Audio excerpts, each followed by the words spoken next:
आत्मा का है, असत नाम माया और संसार का है। असत नाम झूठ का है। हम लोग अपने व्यवहारिक भाषा में कोई अगर झूठ बोलता हो, सच न बोलता हो, तो उसको हम बोलते हैं कि असत बोलता है, झूठ बोलता है, या ये बात सच नहीं है।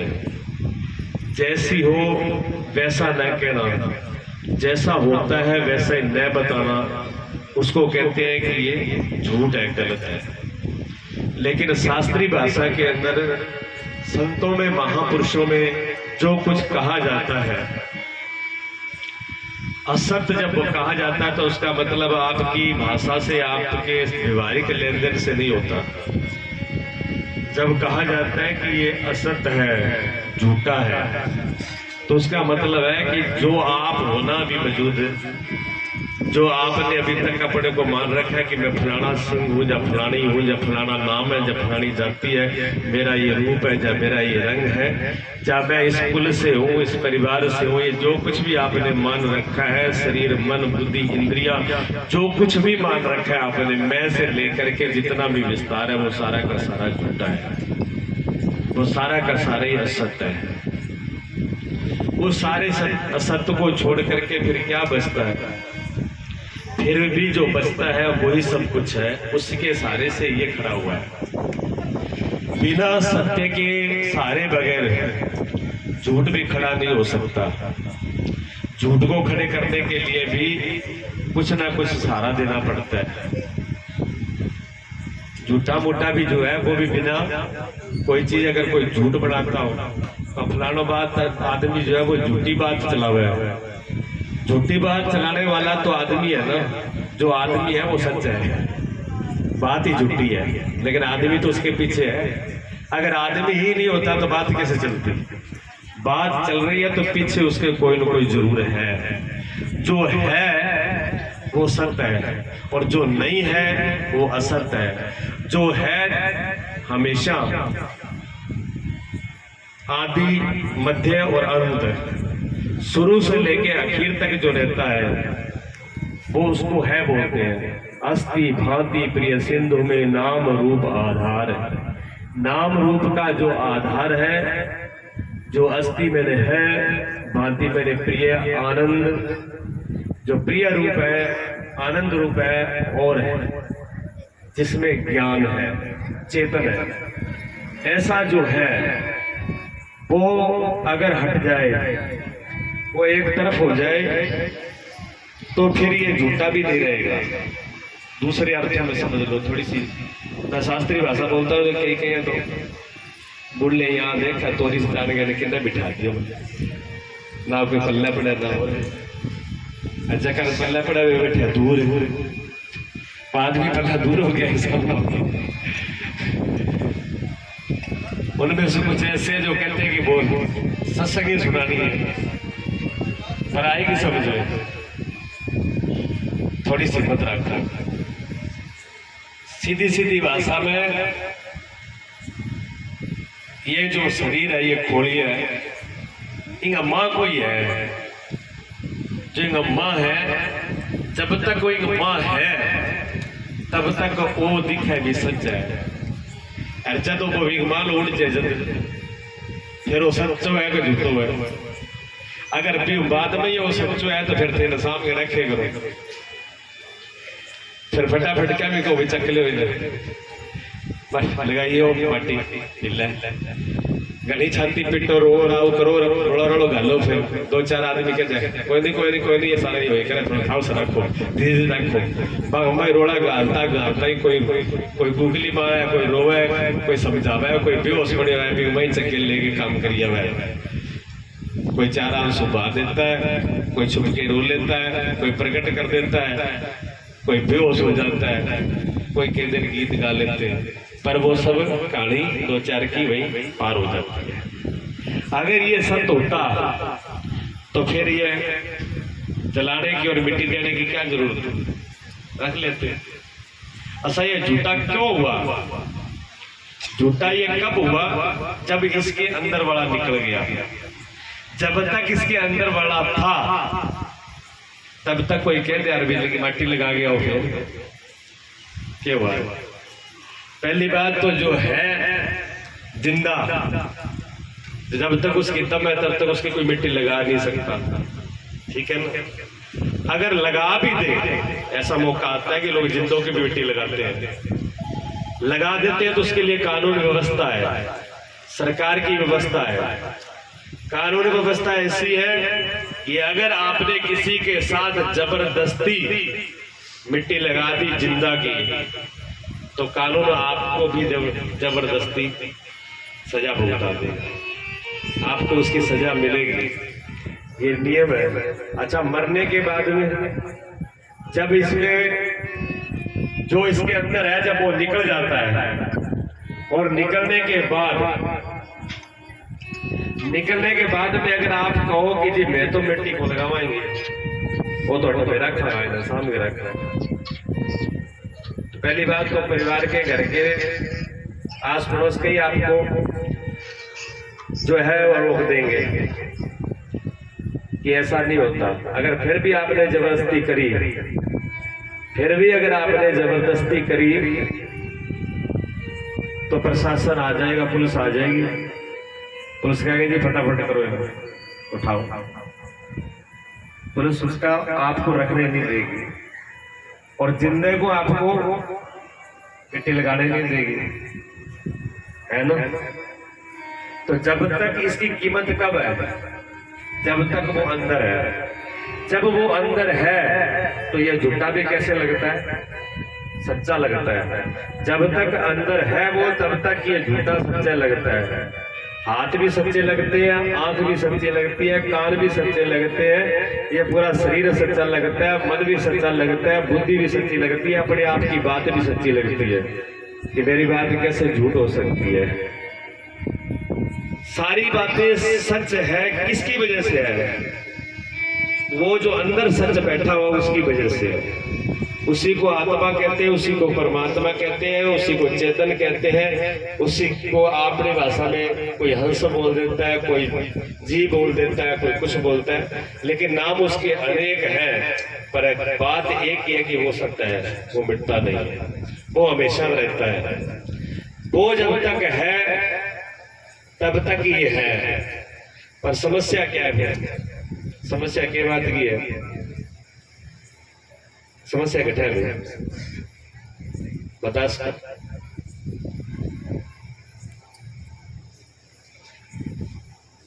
समस्या को समझना है।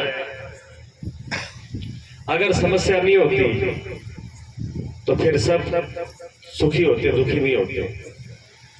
फिर इसके साथ दुख है। अच्छा एक बात बताओ, आदमी दुखी है कि सुखी है? आदमी सुखी है कि दुखी है? बता दो कोई तो हाथ खड़ा करेगा। सुखी है। डरते कोई बोलता ही नहीं है, जवाब अपना कहते जाना ही को नहीं समझ। आदमी सुखी है कि दुखी जी? धन्यवाद देवसेन जी, धन्यवाद। सच्चाई ये है कि आदमी दुखी है, ये सत्य है। पर कभी कभी सुख की इसको झलक मिल जाती है, पर सच यही है कि दुख है। इस बात को सभी महापुरुषों ने कहा। गौतम बुद्ध के सिर्फ 4 ही बातों पर पूरा धर्म खड़ा हुआ है।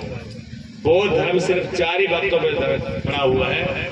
महात्मा बुद्ध जो है सबसे पहले उनको इसी बात को जाना था, इसी बात को उनको ज्ञान हुआ था कि आदमी दुखी है और दुख है, और दुख सचमुच है। आंख बंद करने से काम नहीं चलेगा। कबूतर बिल्ली ने देख आंख बंद कर ले, मौसी जी गई, पर मौसी जी ने कहा बेटा तेरा आंख बंद कर लो, मेरा फायदा हो गया। जे तो आंख खुली रखा तो उड़ जा, तो बच सको, पर अब आंख बंद करके बैठ गया तो मुझे पकड़ना आसान है। बिल्ली आराम से पकड़ लेती है कबूतर को, नहीं तो कबूतर फड़फड़ा के उड़ जाए, बिल्ली क्या करे, कुछ नहीं कर सकती। पर कबूतर जो है बिल्ली को देखते आंख बंद करके ऐसे बैठ जाते हैं। अब तो सारी दुनिया खत्म है, बस मैं आंख बंद कर ली तो दुनिया में कोई है ही नहीं। ऐसे हम सोचते हैं कि हमने आंखें बंद कर ली, हम नहीं देखते तो वो चीज दुनिया में होती नहीं। घबराहट के मारे, परेशानी के मारे दुख को सही रूप में देखना नहीं चाहते। दुख है और दुख को हम देखना ही नहीं चाहते। अगर दुख है और दुख को देख ले अच्छी तरह से और उसको स्वीकार कर ले कि हाँ दुख है, ये बात ना मान लिया भी दुख, हाँ मैं दुखी, हाँ, अगर इस बात को मान लो तो क्या होगा? उस दुख को मिटाने का उपाय करोगे आप। लेकिन सबसे पहली कमी हमारे अंदर यही है कि हम दुखी होते हुए भी ये अपने आप को तसल्ली भी देते हैं और दूसरे को दिखाते भी है कि मैं सुखी हूं। ठीक है ना? जब आप बढ़िया कोठी बनाते हो ना, बढ़िया महल बनाते हो, तब दूसरों को दिखाते हो कि मैं सुखी हूं। वो कोठी दर्शाने की है, वो कोठी इसलिए बन रही होती है कि मैं सुखी हूं। जब बढ़िया से बढ़िया गाड़ी खरीद के उसमें सैर करते हो तो उसे दिखाते हो कि मैं गाड़ी में सैर कर रहा हूं, मैं राजा हूं, सुखी हूं। बढ़िया से बढ़िया कपड़े पहनते हो, हार श्रृंगार करते हो, दूसरों को दिखाने के लिए। किस लिए? अपने सुख को दिखाने के लिए। और जितना आदमी बाहर का दिखावा करे तो समझ लेना कि वो ज्यादा दुखी है। जितना करूप आदमी होता है वो जितना ऊपर अपने आप को सजाता है, जो सुंदर ही है सजाने की जरूरत है। महात्माओं को देखा आपने कितना श्रृंगार करते हो। आजकल कलजुगी झंडों पे कहीं तो बड़ा ही कर गया है, गिनती संतों में नहीं है, महात्माओं में नहीं है। वास्तव में जो संत है उनका श्रृंगार क्या है? संतों का श्रृंगार ऊपर से आभूषण लादना थोड़ी है ना। साधु का श्रृंगार है उसका ज्ञान, साधु का श्रृंगार है उसका वैराग्य, साधु का श्रृंगार है उसकी भक्ति, साधु का श्रृंगार है उसकी दया, साधु का श्रृंगार है उसकी करुणा, साधु का श्रृंगार है उसकी कृपा, साधु के श्रृंगार है उसकी सहनशीलता, साधु के श्रृंगार है प्रतीक्षा, समाधान, समाधि। साधु का श्रृंगार बिल्कुल हट करके ऊपर से देख नहीं सको। जैन धर्म के संत बिल्कुल वस्त्र ही नहीं रखते, कपड़े ही नहीं रखते अपने शरीर पर, वो भी सुंदर है। और ज्यादातर जितने महान पुरुष हुए बड़े सिंपल, बड़े सादे रहे, कोई आडंबर नहीं किया। ना उनके पास कोई गाड़ियों का नंबर है, ना कोई उनके पास वस्त्रों का नंबर है, ना आभूषणों का नंबर है, ना कोई बाहर किसी प्रकार का दिखावा नहीं किया उन्होंने।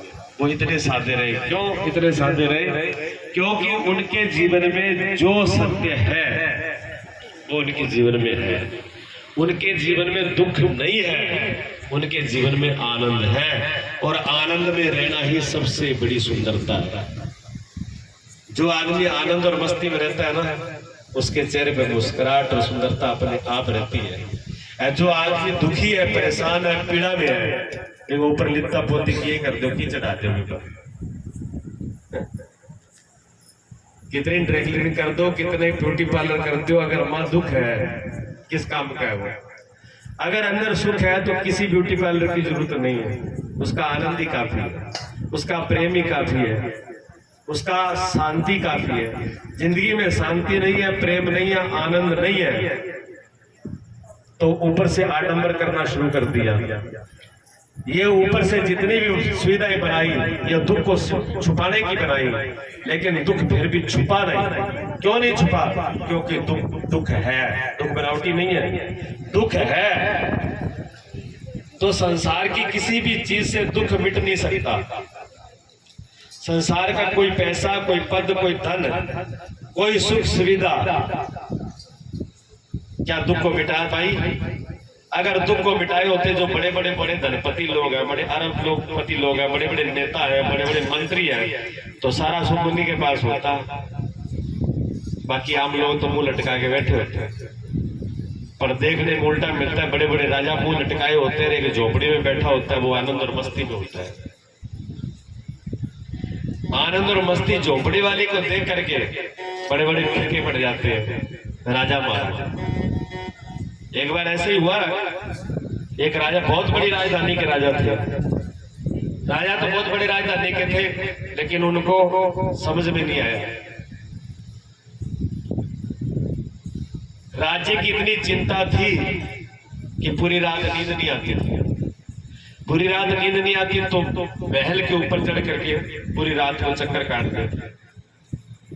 चक्कर काटते जब एक बात ध्यान रखियो, घर में सारा सुत्या हुआ है, अरे एक आदमी ने नींद ना आती है, रीसेंट हो गए सुत्ते के, उनकी नींद देख देख के जलन होती है उनको।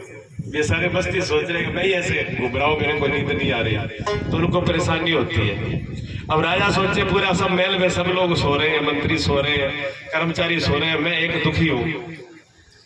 तभी क्या देखता कि रात पूर्णिमा की रात थी, सर्द रात थी, बढ़िया एकदम, और बिल्कुल एकदम शांत वातावरण, और महल के बाहर एक जो है आधी रात में कोई बांसुरी की आवाज आई। आधी रात में बांसुरी आवाज आई तो राजा को उस बात को लगा भी आधी रात को इसको क्या पड़ी है भाई, ये बांसुरी बजाने वाला कौन है? जहाँ तो ये आदमी दुखी है, पहले तेरा नींद को नहीं आवे, पर नींद ना हो तो बांसुरी तो बजाएगा नहीं, बांसुरी तो आनंद में बजाएगा। तो एक दिन तो राजा ने सोचा कोई बात नहीं, लेकिन दूसरी रात को फिर वही थी, फिर उसने आवाज सुनी तो राजा चुपचाप जो है उतर करके जहां बांसुरी बज रही थी वहां पहुंचा। वहां पहुंचा, देखा एक पेड़ के नीचे एक फकीर बैठा हुआ है और बड़ी बड़ी मस्ती में बांसुरी बजा रहा है। राजा ने उसकी मस्ती, पहली बार ऐसा आदमी देखा, राजा ने पहली बार ऐसा आदमी देखा जिसके चेहरे पर इतना आनंद, इतनी शांति, इतना सुकून है कि देख के हृदय शांत हो जाए। इतना देख करके राजा भी हृदय एकदम जैसे शांत हो गया। राजा बैठ गया, राजा कहने लगा महाराज मैं राजा हूं, आप साधु फकीर हो, आपके पास तो कुछ नहीं है, मेरे पास तो सब कुछ है। मेरे पास सब कुछ है लेकिन मेरे पास वो नहीं है जो आपके पास है, ना शांति है, ना आनंद है, ना सुकून है। मैं दुखी हूँ, आप आनंद में हो, सुखी हो, और आपके आनंद और सुख को देख के मुझे जलन हो रही है और मुझे नींद नहीं आ रही, और आप मस्ती में बांसुरी बजा रहे हो, मुझे इसका बड़ा दुख लग रहा है, क्या करूं? लेकिन आपके पास जैसे मिला हूं मुझे सुकून मिला है, शांति मिली। राजा कुछ देर बैठा रहा, 2 घंटे बैठा रहा, सुकून बहुत आनंद मिला। जब आनंद मिला तो उन्होंने कहा महाराज मैं रोज आपके पास राजा हूं ना, द्वादी रात है, किसी ने देखा नहीं है, और दिन में तो मुझे कोई आने नहीं देगा, यहाँ पर मेरी सिक्योरिटी रहेगी, साथ में कर्मचारी रहेंगे, मंत्री रहेंगे, 100 नंबर रहेगा, तो मुझे आपसे मिलने भी नहीं देंगे ढंग से, और मैं यहाँ आऊंगा तो थोड़ा शोभाशाली लगता, तो एक कृपा करो आप मेरे महल में चले चलो। उन्होंने कहा कोई बात नहीं, हम महल में भी चले जाएंगे। वो महल में चले गए, पर महल में जाकर क्या साधु की मस्ती थोड़ी छूट गई, वो तो अपनी मस्ती में रहे, अपने मस्ती में रहे। लेकिन राजा के सब पास होते हुए भी उन्होंने कहा महाराज जो आप वाली चीज वो मुझे प्राप्त नहीं हो रही। तो फकीर ने कहा कि महाराज मेरे वाली चीज प्राप्त करने के लिए उस सत्य तक, उस आनंद तक पहुंचना पड़ेगा। आपने जब तक जिसको मान रखा है कि इससे मेरा इलाज हो जाएगा, ये इन पद से, इन धन से, इन कर्मचारियों से, इन रानियों से, इन सेवकाओं से ये दूर दुख नहीं होने वाला है। ये तो आनंद रूपी अमृत पीना ही पड़ेगा, उसके लिए इधर से मुख हटाना पड़ेगा। लेकिन राजा कहता जी मेरे पास तो टाइम ही नहीं है, क्योंकि मेरे पास थोड़ा काम ही बहुत है। राजा क्यों कहता, हम भी कहते राजा तो टाइम को नहीं, अपन टाइम है जी, टाइम अपन भी। अपने पास दुख दूर करने के लिए टाइम नहीं है, दुख दूर करने के लिए छोटे छोटे नकली उपाय करते हैं हम लोग, रेडीमेड, ठीक है ना। रेडीमेड उपाय है, बढ़िया मकान गा लो, कोठी ले आओ, कपड़ा मंगा लो, पार्टी कर लो, टीवी लगा लो, मोबाइल ले आओ, नाटकबाजी कर लो, खेल लो, बस क्या है। ये दुख को छुपाने के उपाय है, मिटाने के नहीं है। दुख जब तक मिटेगा नहीं तब तक पीछा छूटेगा नहीं। दुख मिटाने के लिए दुख को स्वीकार करना पड़ेगा कि मैं दुखी हूं। जब मैं दुखी हूं तो गौतम बुद्ध ने कहा पहला सत्य यही है, 4 सत्यों में से पहला सत्य यही है कि दुख है, आदमी का जीवन दुखी है, आदमी दुखी है, आदमी दुख का पुतला है, ये पहली सत्य है। दूसरा सत्य ये है कि दुख का कारण है। बिना किसी कारण से कोई चीज होती नहीं है, तो दुख का कारण भी है। दुख का कारण ढूंढना पड़ेगा क्या है। अगर हम दुखी हैं तो बहाना ना लो, जीड़ी भीज भीज के दूसरा पर आओ भटका ना करो। ये जो दूसरे के जब हम दुखी होते हैं ना, फिर बहाना ले लेके लड़ते हैं। कारण कुछ और होता है लेकिन लड़ाई कहीं और होती है। आदमी पूरा दिन परेशान दुकानों पर हो गया है, गुस्सा लुगाई पर करना है। लुगाई तो ये समझ को नहीं, तो पूरे दिन घर में काम करते करते थकी, रोटी पानी सारों की बना के तैयार रखी हो, बरात तो बीमारी वही रही। ये समस्या पैदा होती है। अच्छा, जब वो बिना मतलब के पत्नी पे बोलेगा तो फिर पत्नी भी के चुप है, फिर पत्नी तो बिना बुलाए बोल जाए। फिर वह कहानी फिर दुख कम हो रहा है कि ज्यादा हो रहा है? दुख बढ़ रहा है, समस्या बढ़ रही है। ठीक है ना? वो समस्या जो बढ़ती है उसका कारण हम नहीं देखते, कारण में नहीं जाते। तो पत्नी सोचती है कि मैं जो दुखी हूं, मेरे दुख का कारण मेरा घराड़ू ही है। वो अंत में सीखा है, दुकान पर जाओ इतनी शांति है। ठीक है। अच्छा, पति क्या सोचता है? कहते थे खुद अकले करती मिले, तो ऐसे नहीं होता। हालांकि सबके घरों में नहीं होता, सब पति पत्नी एक से नहीं है, बहुत अच्छे से रह रहे हैं, बहुत आनंद है, पांच उंगली एक सी नहीं है। लेकिन दुख है, दुख है तो पति पत्नी को दुख मान लेता है, पति पत्नी को मान लेते हैं, ऐसे बच्चों का, फिर बच्चों को जोड़ लेते हैं। बच्चा रोज स्कूल जाता है, रोज स्कूल में बच्चा तो है, तो बच्चा तो अपना काम करेगा, रोज ही कभी कापी पाड़ लेगा, कपड़े गंदे करके लाएगा। जैसा नहा धोआ के कपड़े पहना के भेजते हो वैसा तो वापिस आता नहीं है। जब शाम को लौट के आएगा तो धूल भी होगी, मिट्टी भी होगी, पसीना भी होगा, कोई कापी भी काले पीड़ की होंगे, कहीं पेन जो हाथ में भी चलाया होगा, कहीं कपड़ों पर भी चलाया होगा। अच्छा, रोज का काम है। जब माँ घर में ठीक ठाक हो तो कोई बात नहीं, धोखे रख देती है। अच्छा, कितनी माँ बिल्कुल अक्की अकाई हो और वो कपड़े खराब करके आज रुपये ने चला गया, जब भी साइड की हुए, फिर पूरा गुस्सा उसी पे निकलता है। तेरा तो रोज का ही काम है, कब तक धो देना काम, तेरा सही को रखीजिए। फिर वो पिट जाता है, कुटीजे जब वो सोचता है भी मैं रोज ही आऊँ माऊ जो तो कौन कुट्टी आज क्या मैं कुट्टी है, लेकिन समझ में ही को नहीं आया कि आज मेरा पड़ी क्या खातर है। बहाना, ये बहाने हैं कि दुख कहीं है, निकाला कहीं जा रहा है, कारण कहीं है। ठीक है। पड़ोस में हो, रिश्तेदारी में हो, जहां भी समस्या है, दुख है, लेकिन दुख का कारण अपने को न मान करके दूसरे को मानना सबसे बड़ी गलती है। ये हम किसी भी दुख का कारण अपने आप को नहीं मानते भी। दुख पैदा हुआ है तो मेरे कारण हुआ है। अगर दुख पैदा हुआ है, अगर गलत हुआ है तो वो दूसरे के कारण हुआ है, और दूसरा कोई भी हो सकता है, पड़ोसी भी हो सकता है, बच्चे भी हो सकते हैं, मित्र भी हो सकता है, रिश्तेदार भी हो सकता है, और कोई भाई बंधु हो सकता है, लेकिन प्रकृति भी हो सकती है। क्या देगा आदमी कई बार गर्मी में परेशान होते हैं, गर्मी का हमारा दुख हो गया तो मैं ठीक ही रहूंगी, कई बार वर्षा हो जाती है, कई लोग उसी से जाती पीटने लगते हैं कि भैया तो मैं ठीक हूँ, बरस गया तब से परेशानी। तो आदमी दुख का कारण किसी दूसरे को खोज लेगा। अगर हमारे दुख का कारण, थोड़ा सा सोचो, मेरे दुख का कारण अगर दूसरा आदमी है तो वो दूसरा आदमी के, मेरी चाबी तो दूसरा का हाथ में है ना। जब मेरे दुख का कारण दूसरा है, वो मुझे ठीक करेगा तो मैं ठीक होऊंगा, तो मैं जिंदगी में कभी ठीक होऊंगा ही नहीं, क्योंकि मेरा जो दुख का जो मेरी चाबी है वो दूसरे के हाथ में है। वो जब ठीक कर देगा तो मैं सुखी हो जाऊंगा, जब वो मुझे दुखी करेगा तब मैं दुखी हो जाऊंगा। तो फिर हमारी जिंदगी का क्या हुआ? फिर हम कैसे स्वतंत्र हुए? फिर हमारा बनेगा क्या? फिर तो हमारी जिंदगी बेकार है। दुख का कारण दूसरा नहीं है। अगर दुख का कारण दूसरा बने तो हमारी जीवन की समस्या का हल कभी होगा ही नहीं।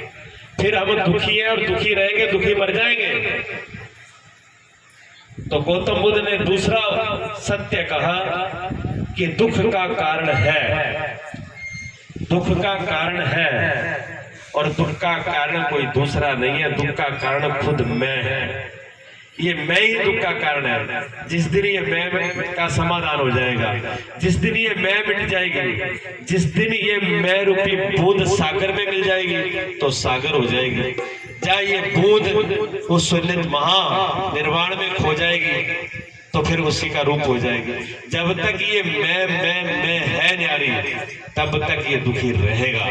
मैं न जड़ मैं ही हूं। और उस मैं के साथ में क्या है? उस मैं के साथ शरीर है, उस मैं के साथ इंद्रियां हैं, उस मैं के साथ मन है, बुद्धि है, समाज है, परिवार है। मैंने फिर देश बहुत बड़ा कुछ विस्तार किया, सारा मैंने किया। वो मेरा पिता है, वो मेरी माँ है, ये मेरे दादा है, ये मेरा मौसा है, ये मेरी मौसी है, ये मेरा ताऊ है, ये मेरी तातिया है, ये मेरा पड़ोसी है, ये हमारा रिश्तेदार है, ये हमारा गांव है, वो हमारा प्रांत है, वो हमारा जिलो है, वो हमारा देश है। बहुत लंबा चौड़ा संबंध बन जाता है सिर्फ मैं से। अगर मैं बीच में हटा दे तो कोई नहीं है। तो कारण तो बीच में केंद्र में तो मैं है ना, सबके बीच में जो मैं है और मैं से सारे जुड़े हुए। तो ये मैं समस्या है।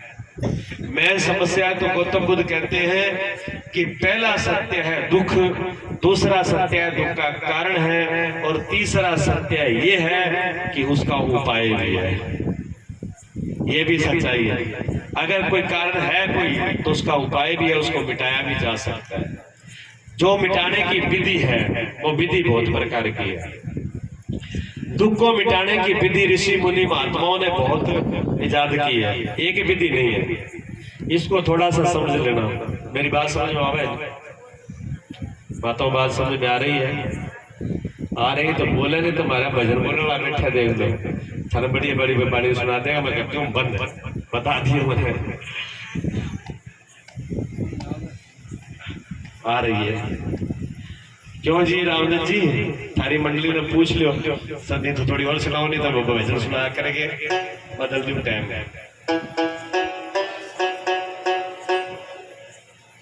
हाँ जी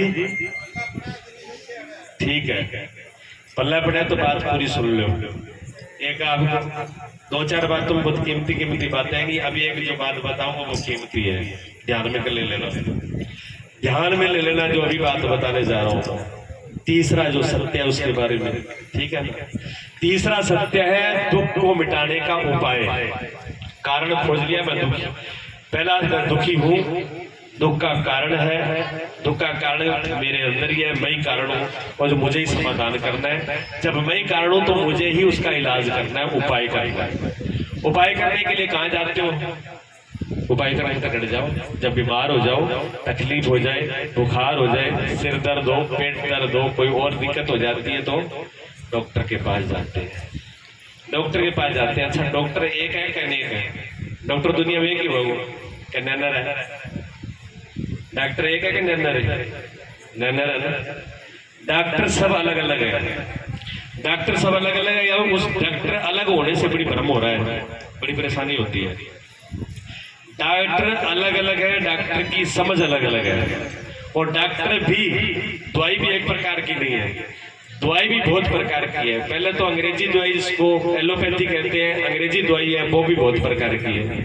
दूसरी बात होम्योपैथिक, फिर उसके बाद में आयुर्वेदिक। आयुर्वेदिक में भी बहुत प्रकार की दवाइयाँ हैं, होम्योपैथिक में भी बहुत प्रकार की दवाइयाँ हैं, एलोपैथी में भी बहुत प्रकार की दवाइयाँ हैं। उसके अलावा नेचुरोथेरेपी, प्राकृतिक, एक्यूपंक्चर, जो इस प्रकार के भी डॉक्टर हैं, उनके भी बहुत प्रकार के अलग अलग तरीके और पॉइंट हैं, ठीक है ना। अब चार विभाजन तो डॉक्टरों के ही हो गए, चार प्रकार की तो दवाइयाँ ही होगी, चार प्रकार के तो दवाई होगी। देसी दवाई होगी, होम्योपैथिक हो गई, अंग्रेजी दवाई होगी, और पॉइंट फोड़ा दबाने वाला एक्यूप्रेशर वाले हो गए, ठीक है। ये चार तो उपचार ही हो गए। उनमें भी हजारों भेद है कि नहीं है? बताओ। और किन के दवाई को काम करेगी पता है? किसको कौन सी दवाई काम करेगी पता है? अंग्रेजी दवाई करेगी, लेकिन अपन ज्यादातर तो अंग्रेज अंग्रेजा का गुलाम है एक नंबर का। सारों पहला तो अंग्रेजी बरता सारों पहले, क्यों? उसमें होता है नशा। अंग्रेजी दवाई के अंदर नशा होता है, तो एक बार तुम अंदर डालते काम कर ही देती है। कहीं पेट में दर्द हो, गोडे में दर्द हो, मोढे में दर्द हो, कमर में दर्द हो, मैं माता कहती है 2 रंग वाली देती है डॉक्टर, एक ठोक ले दिन के शाम तक गड्डी भीड़ तरह चल रहा है, चीड़ बोला रहा शाम ने फिर नसो डोल हो जाए, एक सामने एक और ठोक ली चल, ये गाड़ी चलती रहती है। तो दर्द तो ठीक नहीं होता, लेकिन दर्द दब जाता है, गोली लेते रहते हैं, चलते रहते हैं। ये उपाय नहीं है, ये उपाय नहीं है, ये उस दर्द को दबाया गया है और बढ़ाया गया है, रोग और बढ़ेगा। ठीक है ना। कुछ उपाय और है, आयुर्वेद का उपाय धीरे धीरे काम करता है। ठीक है। उसके अलावा सबसे बड़ी बात क्या होती है?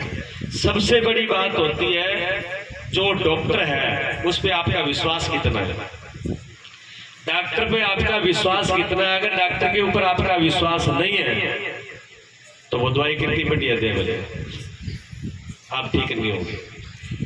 सबसे पहली बात तो आपको 101% विश्वास डॉक्टर के ऊपर होना चाहिए। आप में थोड़ा भी शक नहीं होना चाहिए वो दवाई पता नहीं किसी की देगो। अगर ऐसा थोड़ा सा भी नहीं दवाई किसी की देगो तो फिर कोई फायदा नहीं है उससे दवाई लेने का। 100%। लक्ष्मण जी को शक्ति बाण लगा था, रामायण के प्रसंग में आप सब लोगों ने सुना देखा है, टीवी के अंदर सीरियल में शक्ति बाण लगा था लक्ष्मण जी। तो क्या किया गया था बताओ? जब शक्ति बाण लगा लक्ष्मण जी को तो क्या किया गया था? क्यों उपाय करें? सारा ही रामायण देखी बताओ। संजीवन बूटी, संजीवन बूटी तो हनुमान जी लेने गए थे, उससे पहले क्या हुआ? संजीवन बूटी कहीं बताई होगी नहीं भी संजीवन बूटी चाहिए वेद, तो ये क्यों नहीं कहते कि वेद को जरूरत पड़ी थी? संजीवन बूटी हनुमान जी की तो याद आ गई, वेद की याद नहीं है।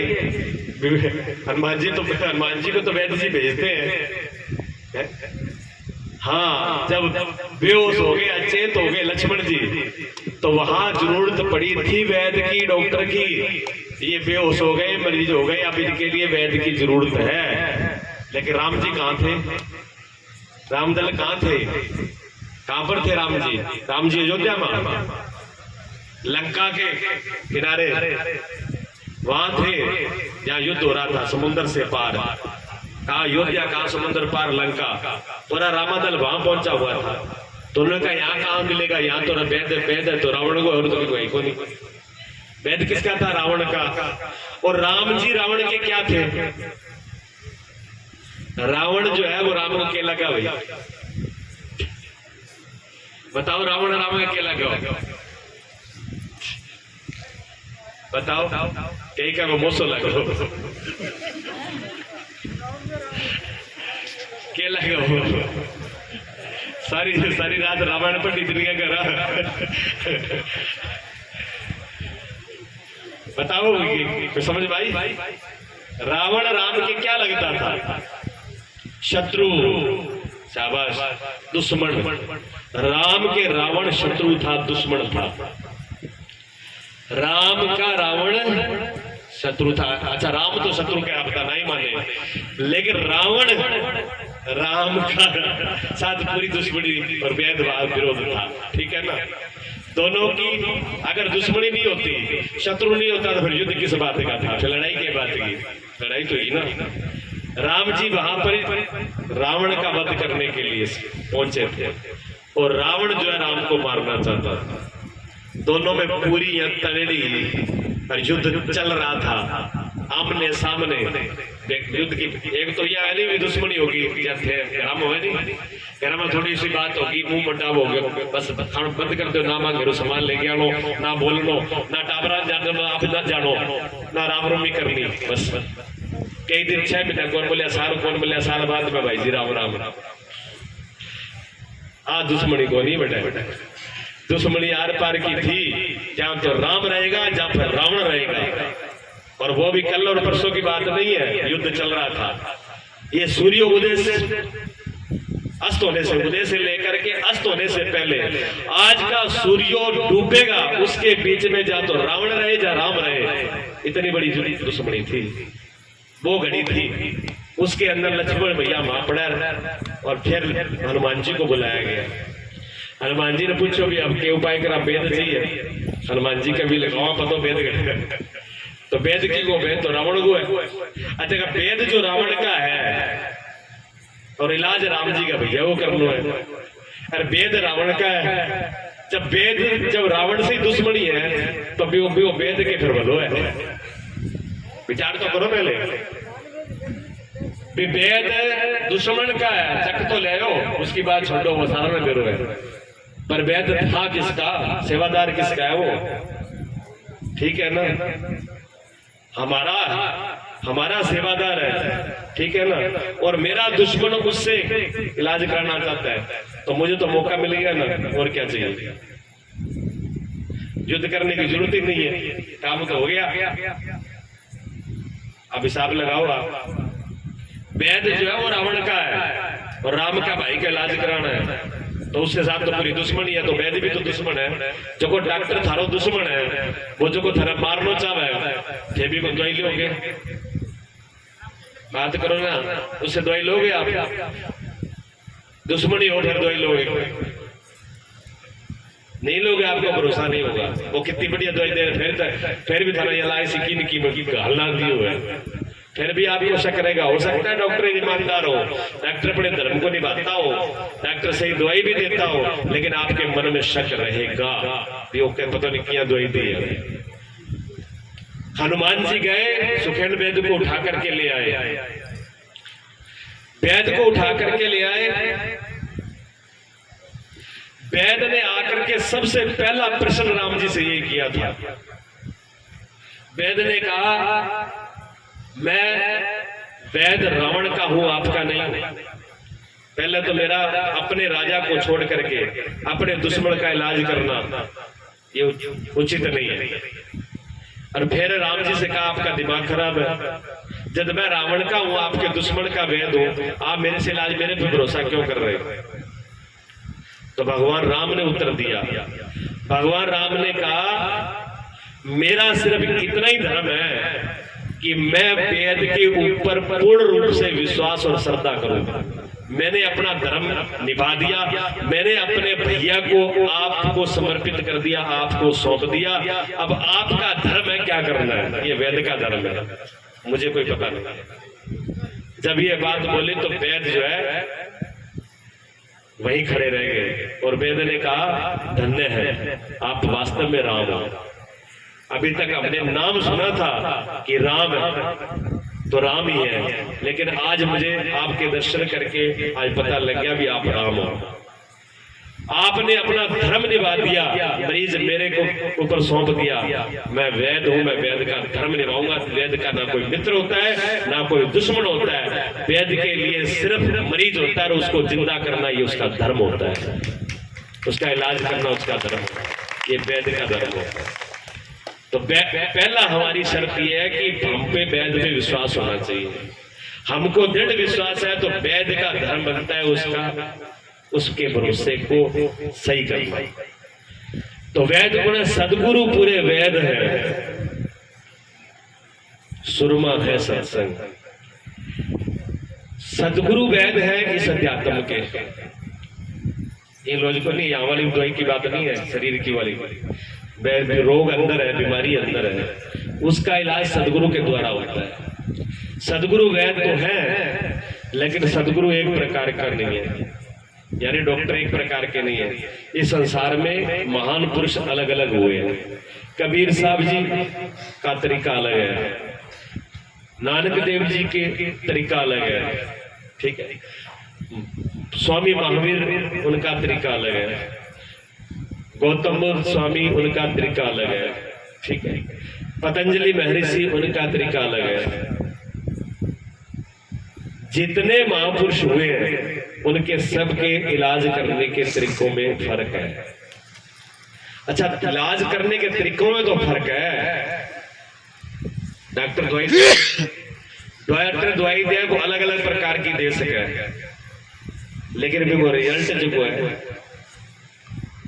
एक ही होता है। रिजल्ट क्या होता है? बीमारी ठीक होना। रिजल्ट होता है बीमारी का ठीक होना। हमारा मतलब क्या है? हमारा एक ही मतलब है कि मेरा रोग ठीक होना चाहिए। मैं दुखी हूं तो मेरा दुख मिटना चाहिए। मेरा पेट दर्द है, मेरा सिर दर्द है, मेरे लीवर में एक दिक्कत है, मेरे हार्ट में दिक्कत है, मुझे शुगर है, कुछ भी हो, जो बीमारी मुझे है वो ठीक होनी चाहिए। दवाई आप कौन सी दे रहे हो इससे मतलब नहीं, मुझे बीमारी से मतलब है, ठीक होना चाहिए। यही है कि दवाई से मतलब होता है। अपने रोग को ठीक करना होता है कि दवाई से मतलब होता है? रोग ठीक करने से होता है। रोग ठीक होना चाहिए, हमारा रोग ठीक होना चाहिए, ये काम वैद्य का है। दवाई क्या देता है? ये वैद्य का काम है। मुझे अपनी बीमारी को ठीक करना है, बस मैं स्वस्थ हो जाऊं। तो जितने भी महापुरुष हैं उन्होंने जो भी दवाई दी, उनका सबको जिसने भी उपयोग किया वो स्वस्थ हो गए। स्वस्थ का मतलब बहुत उनका दुख मिट गया और वो आनंदित हो गए, वो मस्त हो गए, वो समाधि को उपलब्ध हुए। लेकिन तरीकों में बहुत अंतर है। अब बीमारी यही खड़ी होती है, थाना में जो बीमारी है नहीं, वही बात पर ही खड़ी हुआ है। सारा गुरुओं की चेली न्यारी, सारा गुरुओं का चेला न्यारा, ठीक है नहीं। अब हर गुरु की विधि अलग है, हर गुरु का मंत्र अलग है, मंत्र अलग है, विधि अलग है। बैठे हुए राड़े एक दूसरे को सुन के पहले तो किसी अच्छा हाँ तो वो बताया, मानता हूँ बताया, पता नहीं किसो सही है किसो गलत है, डाउट हो गया ना, मन में शंका पैदा हो गई, पता नहीं इस वाले गुरु सही है कि मेरे वाले सही है। इन मंत्र ज्यादा काम करे कि मेरे लोग करे। अगर प्रदीप मिश्रा ने बोल दिया टीवी में किसो मंत्र बोला, श्री शिवाय नमस्तुभ्यं उदय, सारा नहीं याद है। गुरुजी वाला मंत्र याद हुआ ना हुआ, पर मिश्रा वाला मंत्र याद है। इनसे क्या सिद्ध होता है कि वैद्य की इलाज घिसे डॉक्टर को चल रहा है, दवाई घिसे ही चल रहा है, ठीक है ना। इलाज तो कोई वैद्य और कर रहा है और दवाई की और डॉक्टर ही चल लग रही है। फिर कैसे गुरु जी मन तो कोई फायदा को नहीं हो, गुरु जी भी सिर पिट लिया थे, भी पिट लियो। गुरु जी का पढ़ो कुआ ऊपर पड़ा 4 पत्थर, गुरु जी पर था भरोसा ही को नहीं। गुरु जी पर तुम्हें भरोसा ही नहीं है, विश्वास ही नहीं है। और गुरु जी पर भरोसा और विश्वास होता तो कौन टीवी में कौन सा मंत्र बेचा जा रहा है, बोला जा रहा है, उस मंत्र में विश्वास नहीं होता। सबकी सुनते, सबकी नमस्कार। मैं ये नहीं कहता आप किसी को मानो नहीं, कोई विद्वान है उसकी सेवा करो, प्रणाम करो, कोई संत है उसकी सेवा करो, प्रणाम करो, उनकी वाणी सुनो, लेकिन उसकी वो वाणी आप ध्यान में रखो। किसी भी कोई भी संत हो उस वाणी को ध्यान में रखिए जो वाणी आपके सदगुरु ने बताई है, जिससे आपका रास्ता खुला है और उस रास्ते में आपका सहयोग करे, उसको अपना लो। नहीं तो सबकी सुन लो, प्रणाम कर लो, लेकिन रास्ता मत बदलो, दवाई मत बदलो, डॉक्टर मत बदलो, इलाज मत बदलो, दिक्कत होगी, ठीक है ना। हाँ, अगर डॉक्टरी खराब है, डॉक्टर जाने को धोखा फंस गया हो तो तुरंत बदल लेना चाहिए, देर नहीं लगानी चाहिए, पर सोच समझ लेना चाहिए, सोच समझ लेना चाहिए। जल्दीबाजी में किसी को गुरु धारण नहीं करना चाहिए, किसी के सिफारिश लगाकर गुरु धारण नहीं करना चाहिए, किसी के कहने सुनने से गुरु धारण नहीं करना चाहिए। वो मूर्ख है जो किसी के सुनने से करता है, किसी के कहने से करता है, और सिफारिश से भी नाम देना, नाम देना, ये सबसे बड़ी भूल है। गुरु कैसे बनाए जाते हैं? कहने सुनने से बेटों की तरह। गुरु और शिष्य का आंतरिक संबंध होता है, आत्मा का संबंध होता है, और शिष्य की आत्मा स्वीकार कर लेती है कि यही गुरु है जो मेरा इलाज कर सकता है, और उनके पास बैठे, उनकी वाणी सुने, उनकी सत्संग सुने, उनके विचार सुने, उनके साथ अपना तालमेल बिठाए। जब पूरा तालमेल बैठ जाए और गुरु की सेवा करे, जब प्रसन्न हो जाए, तब नाम, उसके बाद नाम बाद की बात है। सारों पहला तो था ना कोई मिले, ना कोई जान, ना कोई पहचान, ना कोई जान ना पहचान, और हम तुम्हारे मेहमान। 1 मिनट में मेहमानी कर ले, 1 मिनट में गाल दो माला, ले लो मंत्र, दिन के साथ में शाम को अकेला, सुबह गुरु और चेला और शाम को अकेला। यही होता है जहां पूरे जन्म जन्मों का संग है गुरु और शिष्य का। जहां गुरु और शिष्य का संबंध एक बार डल गया, कभी छूटेगा ही नहीं, छुटाने का कोई उपाय नहीं है। संबंध वो है गुरु और शिष्य का। इसलिए सोच समझ करके दीक्षा ले, और जो बिना सोचे समझे भेड़े की तरह कटवा के आते हैं, भेड़े कटते ही नहीं। वहां बैठा वो काम ही कटनो है, बैठा कट्टाएगी बैठा कट्टाएगी बैठा कट्टाएगी बैठा कट्टाएगी। ऐसे की बैठों की तरह ये काम करते हैं। टीवी में आज ये मंत्र सुन लिया, उसका मंत्र शुरू हो गया, कल तीसरा बोल गया, उसका शुरू हो गया। रोज टीवी पर रोज गुरु बदला है, रोज गूगल पर बदला है। वो गूगल गुरु और टीवी गुरु है नहीं, आज टीवी गुरु बड़ी बीमारी है। सुनो अच्छे विचार टीवी पर, सत्संग सुनो, कथा सुनो, श्रवण सुनो, लेकिन अपने मंत्र, एक गुरु, एक मंत्र, एक आसन, एक माला, एक अपना ग्रंथ, एक पद, एक होना चाहिए। रोज माला बदलो, रोज आसन बदलो, रोज विधि बदलो। पानी बगैर सारा दुखी हो रहा है, पानी को नहीं, पूरा गांव गया सारा मिल गया, गांव का लोग इकट्ठा हो गया, सारा इकट्ठा हो गया। कई समझदार के ये करो अपना कुओं पट्टो, कुओं खोदो, आप कुओं बना लिया, पानी की समस्या खत्म हो जाएगी। अब कुओं पट्टन तो लाग गया, वो समझदार आदमी तो कहेगी उठ गयो, अज का सुनने वाला सारा मूर्खा। अब कुओं पट्टे सारा 100 आदमी लागे कुओं पट्टे, एक दिन में 10 फुट पट्ट दियो, पानी तो कोनी है, बात में पड़ गयो। दिन गया उठ के पंचायत करी गया तो पानी कोनी, 2 दिन हो गया खपता, दूसरे दिन गया, दूसरे दिन फिर लाग गया दूसरी जगह पर बट्ठा पट्टे 10 फुट फिर पट्टे बैठा, पानी बट्ठे को मिलो। दिन गया फिर पंचायत कर ली, पानी हट्ठे को नहीं, आप लोग दिन फिर बेकार गयो। 10 दिन तक लग गया, रोज नई जगह पर पानी तो कौन मिलो, सारा कहने क्या को बोरा हम ज्यादा बेकार हो चुका, पर बता गए हमको लगाने को, वो गलत हुआ। फिर ले पकड़ गए, पहुंच गए उसके पास, कभी तूने ये बीमारी डाल दी, हम 10 दिन से लगे हुए, पानी आया ही नहीं, कुएं में पानी नहीं आया, 10 दिन लग गए पानी नहीं आया। चलो मैं देखता हूँ, जाके आगे देखा तो 10-15 कुएं नहरा पट रखा, 10-10 फुट का। मैंने माथो ठोक लियो क्या बाबू, एक 10 दिन पट्टा 10 जगह माथो मारे, 10 दिन खोद लिया ना, ये 100 फुट गहरा चला जाता, पानी आ जाता। अब लोग रोज बदल लेते हैं विधि, विधि चालू नहीं, उसका प्रभाव चालू नहीं हुआ। किसी ने योग क्रिया बता दी थोड़ी सी, 2-4 दिन करी, तीसरी बदल ली, फिर चौथी बदल ली, फिर 5वीं बदल ली।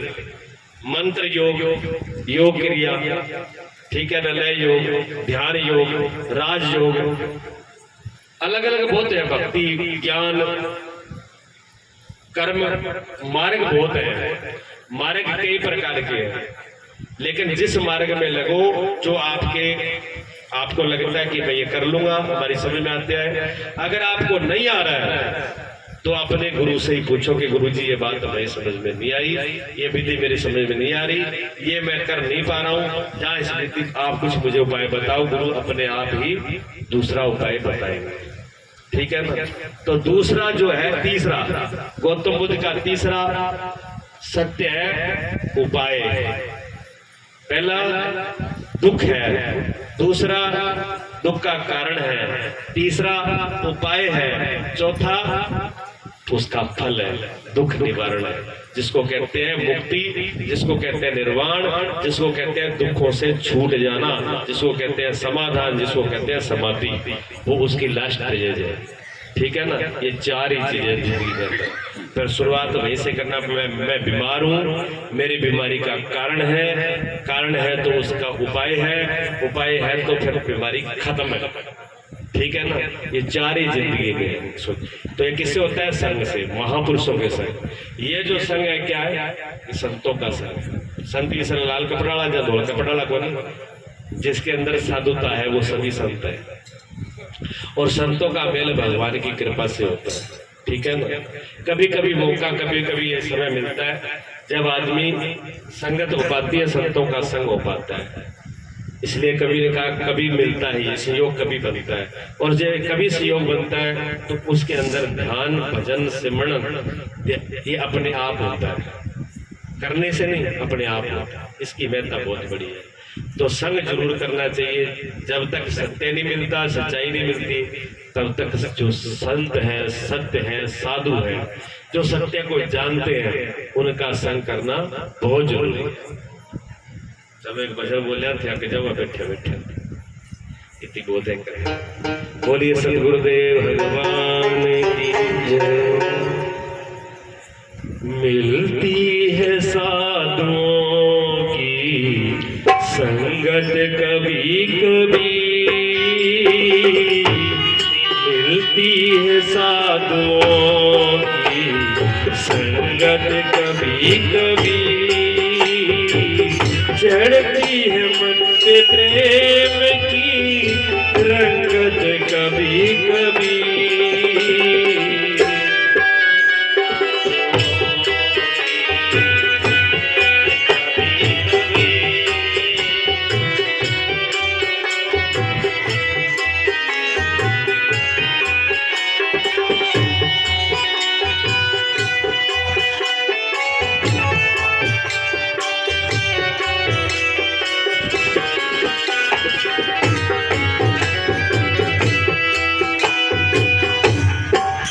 निर्धन के घर में शहंशाह मुश्किल से आते हैं,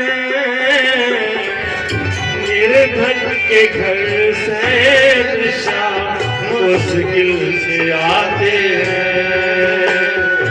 नदिया पे जैसे हंसों की पंगत कभी कभी, नदिया पे जैसे हंसों की पंगत कभी कभी, मिलती है साधुओं की संगत कभी कभी,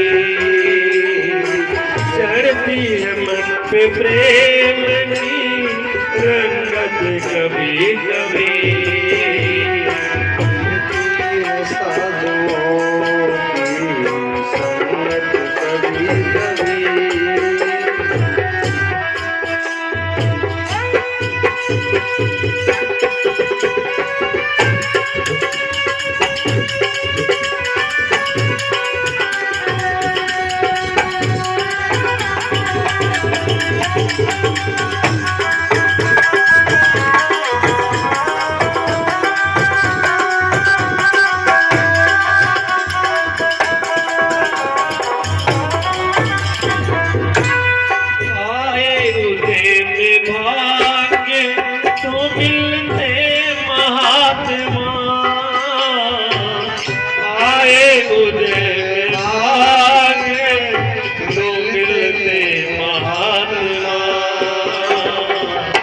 जी भर के कर लो भक्तों संवाद अभी अभी, जी भर के कर लो भक्तों संवाद अभी अभी, मिलती है साधुओं की संगत कभी कभी, मिलती है साधुओं की संगत कभी कभी, चढ़ती है मन पे प्रेम की रंगत कभी कभी, मिलती है साधुओं की संगत कभी कभी।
कभी कभी मिलती है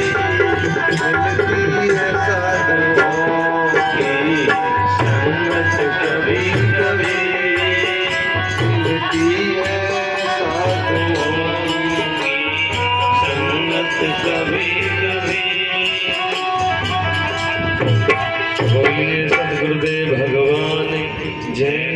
आए उदय में भाग्य तो मिलते हैं संत महात्मा, जब भाग्य में उदय प्रकट हो जाते हैं, भाग पुण्य परमात्मा की कृपा होती है, तब संत महान पुरुषों का संग होता है, सदगुरु का संग मिलता है। तब उससे पहले वो भी नहीं मिलता है। जब आदमी को दुख झेलना हुआ ना, तो डॉक्टर भी होते हैं। कई बार आपने देखा होगा किसी संयोग बस किसी कारण बस दुर्घटना घट जाती है सड़क पे, यानी एक्सीडेंट हो जाता है। तो किसी आदमी का एक्सीडेंट हो जाता है, वो आदमी 24 घंटे तक वहां पड़ा रहता है, कोई उठाने वाला भी नहीं मिलता। डॉक्टर की बात तो जरूर दूर है, हॉस्पिटल तो दूर है, वो सड़क से उठा करके नहीं मिलने वाला नहीं मिलता। लोग आते हैं सड़क पे निकल जाते हैं। और कभी कभी ऐसा होता है कि आदमी का एक्सीडेंट हुआ और तुरंत ही जैसे कोई पीछे आदमी लगा रखा तो तुरंत चक्कर ले जाता है, उसके आगे डॉक्टर भी तैयार होता है और 2 मिनट में इलाज होकर के तीसरे दिन घरे आ जाता है। ये उसके कर्म का भाग्य का फल नहीं है। घटना तो घटी, दुख तो आया, लेकिन दुख का निवारण भी 1 मिनट में हो गया। ठीक है ना। जीवन में दुख तो सभी के हैं, लेकिन कभी कभी ऐसा परमात्मा की कृपा संयोग होता है कि महान पुरुषों का संग मिल जाता है, ऐसे गुरु मिल जाते हैं कि हमारा दुख जो है निवारण हो जाता है और हम जल्दी स्वस्थ हो जाते हैं। बंदे को रहना चाहिए ऐबों से दूरी, बंदे को जो है ऐबों से दूर रहना चाहिए, क्योंकि पल पहले डूबती है कुसंगत कभी कभी।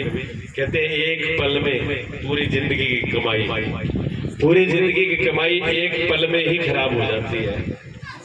कभी कभी ऐसा कुसंग आ जाता है कि वो पूरे जीवन को बर्बाद कर देता है।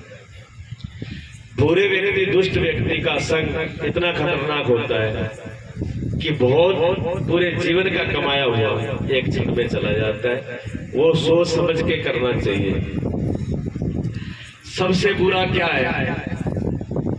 सबसे बुरा कहते हैं बुरा देखन महापुरुषों की बात है।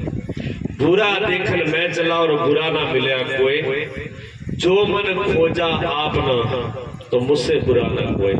कि बुरा देखन मैं चला, बुरा कोई नहीं मिला, जब खोजा मन अपना तो मेरे से बुरा कोई नहीं है।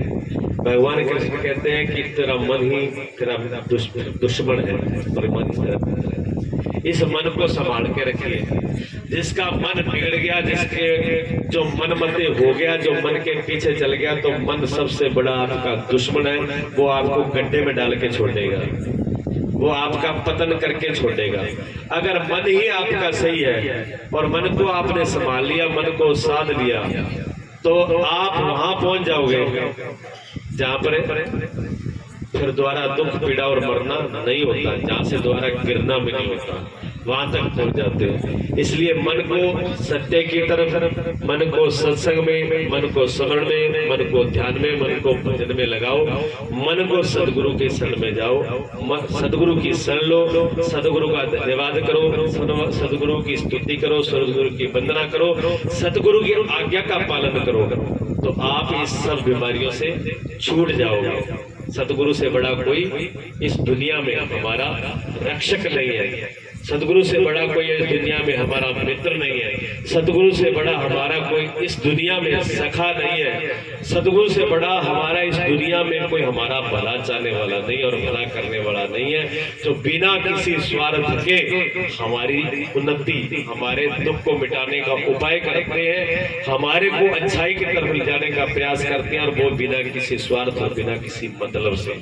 संसार में जितने भी संबंध है उसमें कोई न कोई मतलब रहता है, लेकिन सदगुरु का यहाँ पर मतलब नहीं रहता। सदगुरु की कृपा जिसको प्राप्त होती है, इस बात को कोई समझता है। बोलिए सदगुरुदेव भगवान की जय। मन गुरु पर उपकारी, मन रे सतगुरु पर उपकारी, मन रे सतगुरु पर उपकारी, मन रे सतगुरु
शब्द साधना कराए राम से यारी। शब्द साधना कराए राम से यारी। असंख्य युगानी सूती जागी, असंख्य युगानी सूती जागी। सब सुरता शब्द के लारी। मन रे सतगुरु पर उपकारी। मन रे सतगुरु पर उपकारी। सतगुरु पर उपकारी। धनगुरु पर उपकारी। सतगुरु पर उपकारी। मन रे सतगुरु पर उपकारी।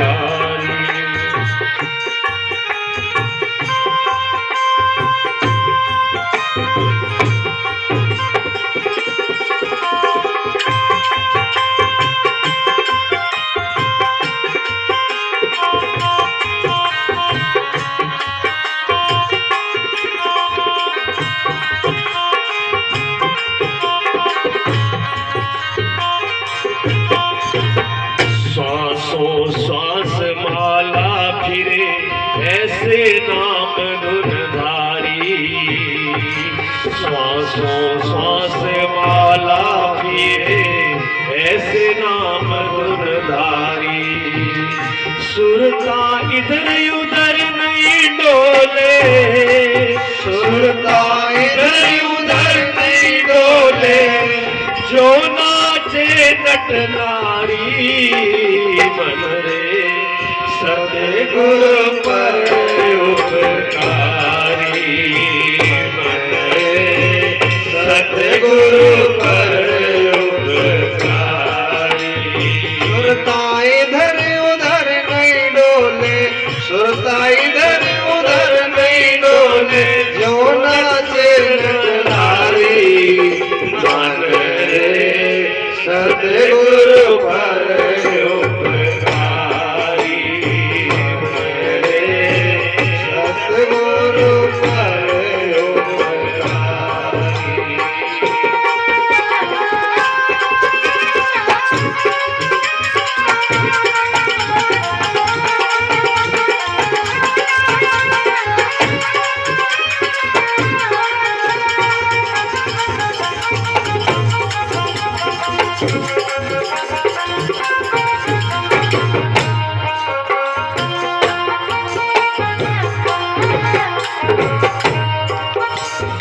डिगे नहीं डोले सूली पे नाचे सुने ताल प्यारी।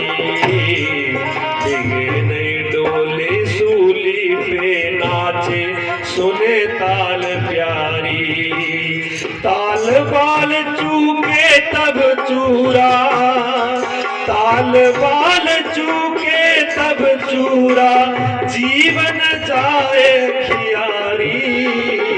मन रे सतगुरु पर उपकारी।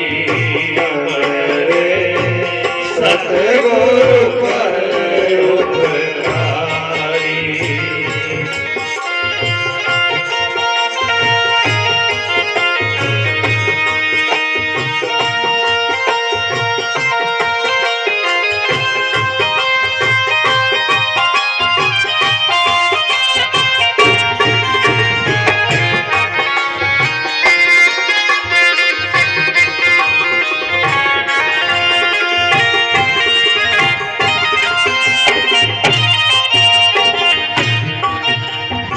राग उचारे खुले नैन निहारे। बोले बोले अति प्यारी। राग उचारे खुले नैन निहारे। बोले बोले अति प्यारी। विजयानंद जी सहज पिया संग। विजयानंद जी सहज पिया संग। हो गई चुप वारी वारी। मन रे सतगुरु पर उपकारी मन रे सतगुरु पर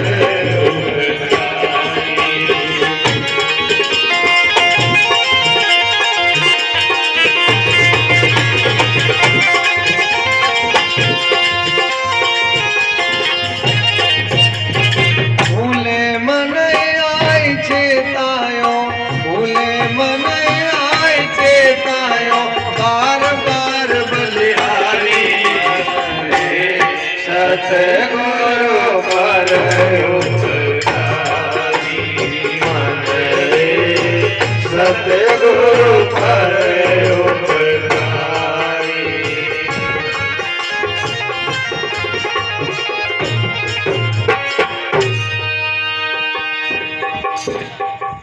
बोलिए सतगुरुदेव भगवान की जय।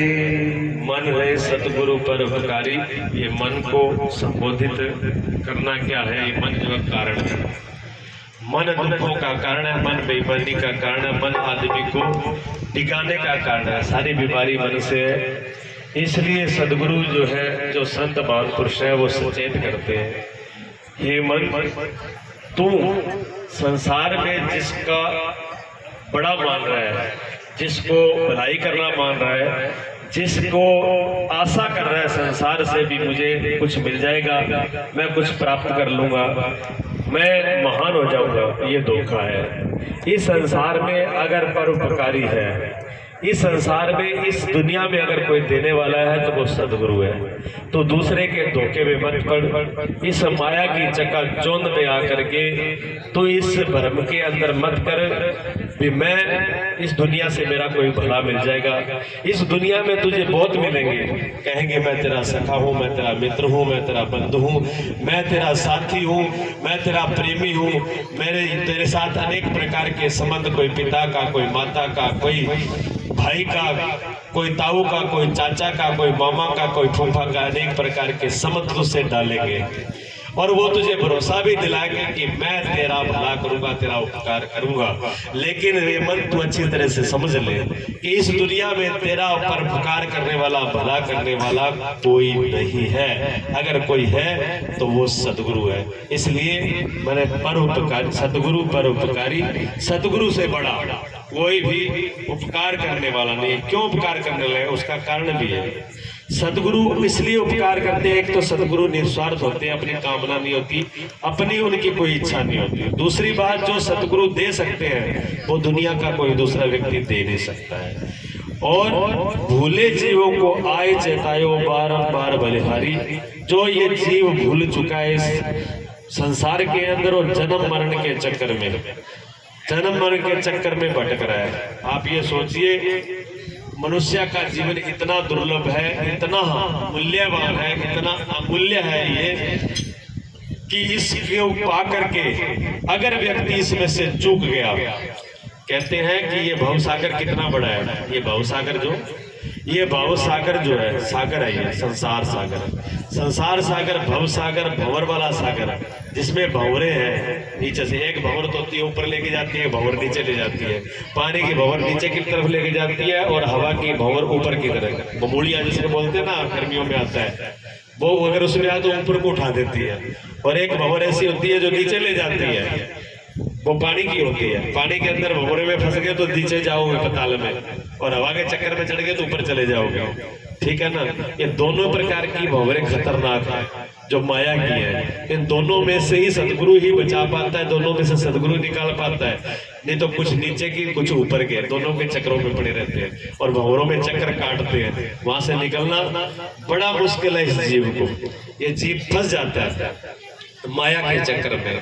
सतगुरु परोपकारी है, सतगुरु ही कृपा करके इसको निकालते हैं। भूले जीवों को आए चेतायो बारंबार, चेता देते हैं। ये अमूल्य है। तो ये संसार सागर कितना बहुत भयंकर है, बहुत बड़ा है, इसका कोई ठिकाना नहीं। ठीक है, अब आप ये सोचिए कि उस जैसे बहुत बड़ा समुद्र, कल थोड़ा सोचो इसको, अभी तक सुनते हो शब्दों को लेकिन सोचते नहीं हो। संसार भवसागर बहुत बड़ा है, ठीक है ना, बहुत बड़ा सागर। उसके अंदर सिर्फ एक ही इतनी तिनका, एक इतना तिनका पूरे भवसागर के अंदर छोटा सा तिनका है। उस तिनके के सहारे ही आप उस समुद्र को पार करना है, और वो तिनका आपको पूरे जीवन में एक बार मिलेगा। अगर उसको चूक गए तो फिर चक्कर लगाओ उसके, ठीक है। और उसके अंदर भयंकर तूफान उठ रहे हैं, लहरें उठ रही हैं और बड़ी हलचल है, और उसी में भी एक बहुत छोटा तिनका है, उसी के तिनके से पार हो रहे हैं। तो बताओ कितना कठिन है, आसान तो नहीं है। ये भवसागर ऐसे ही है, इसमें सारा तो थोड़ा ही मिलता है एक जगह, और उसी में अगर ये चूक गया तो फिर बहुत लंबे समय तक चूकता है। तो पर अगर मौका मिल जाए, समय मिल जाए, तो उसको चूकना नहीं चाहिए, उसको संभाल लेना चाहिए। नाम दान दे साधना कराए राम से यारी। एक सतगुरु ही ऐसा है जो नाम दान सब दे करके और साधना करा के, भक्ति करा कर, योग करा करके और यारी करा देता है किससे? राम से, जो कभी यारी टूटती नहीं है। यारी बनाना, अगर मित्री बनाना, यारी बनाना है, प्रेमी बनाना, तो भगवान को बना लो, तो दोबारा दिक्कत नहीं। और भगवान के साथ यारी सिवाय गुरु की और कोई डलवा नहीं सकता। एक गुरु ही होता है जो परमात्मा से यारी डलवा सकता है। दुनिया तो दुनिया से यारी डलवाते हैं। असंख्य युगानी सुती जागी सुल्तान शब्द के लारी। ये सुल्तान जो है पता नहीं कब से सुती पड़ी है, कोई पता ही नहीं है, युगों युगों से, लेकिन इसको शब्द ही जगाता है। सदगुरु का शब्द है, उस सुल्तान को जगाता है। श्वासों श्वास माला फिरे ऐसी नाम धुलारी। श्वासों के साथ माला क्या है? श्वासों की माला में एक आ रही है, एक जा रही है। उसके अंदर जो माला फिर नाम की धुन लगी को लगी हुई है। सुरता इधर उधर नहीं डोले, बिना शब्द के, बिना श्वास के, बिना डोरी के, बिना माला के मन इधर उधर जा सकता है, सुरत इधर उधर जा सकती है। जब सुरत मन के अंदर लग जाती है, उसी में लग जाती है, तो इधर उधर नहीं डोलती। जो नाचे नट नारी, नट की जो देखियो नटनी को नाचते हुए, एक बिल्कुल रस्सी के ऊपर वो उस पर चलती है, नाचती है, लेकिन डोलती नहीं है। वो इतनी सूरत उसकी टिकी होती है उसमें। ऐसे ध्यान के अंदर सूरत, जिसकी शब्द और सूरत एक हो गई हो, उसका समाधि लगती है। हर किसी की समाधि नहीं लगती। डिगे नहीं डोले नहीं सूली पे नाचे, सुने ताल प्यारी। जो डिगे और डोलता नहीं है सूली के ऊपर, उसी के ऊपर जो नाच करती है, तब वो ताल अनहाद की जो मधुर ताल है, प्यारी प्यारी वो सुनाई देती है। ताल बाल चूके तब चूरा, अगर वो चूक गई, ताल बाल हिल गया, गड़बड़ हो गया, तो चकना चूर। अगर अपनी सुरती से निगल जो इधर उधर हिल जाता है, अपनी सूरत जो नाम के शब्द के साथ नहीं लगती और डमाडोल रहता है, वो तो बचेगा नहीं, गिरेगा, मरेगा, उसकी हालत खराब है। जीवन जाए अख्यारी, उसका जीवन तो बेकार है, बेकार ही चला जाएगा। राग उच्चारे डोले खुले नैन निहारे। जो जिसकी सद गई हो, सूरत लग गई हो, गुरु की कृपा हो गई हो, बहुत तो मस्ती से उसका भजन तो उच्चारण होता है रोम रोम से, खुले और खुले नैन निहारे। आंखें बंद नहीं, वो तो खुली नैनों से भी उसके प्यारे के दर्शन करता है। बोले बोल अति प्यारी, बाकी जो उस घर की जो आवाज है वो बड़ी प्यारी है, मधुर है। विजयानंद जी महापुरुषंत वे सहज सहज पिया संग हो गई चुप, वाह दीप। कहते हैं संत की सहज ही पिया के समय, जब पिया मिल जाता, पहले तड़प होती है, कब मिलन होगा, कब मिलन हो गया। जब प्रीतम और पिया का मिलन हो जाता है, तो मिलने के बाद में से चुप मौन हो जाते हैं कि शब्द वहां रहता ही नहीं, सब कुछ खो जाते हैं। फिर वो आनंद कहते हैं, वाह वाह, उस आनंद का कोई ठिकाना नहीं। ऐसे आनंद में डुबकी लेते हैं। बोलिए सदगुरुदेव भगवान की। अब हमारे शास्त्री जी से आप आगे का सत्संग श्रवण करें।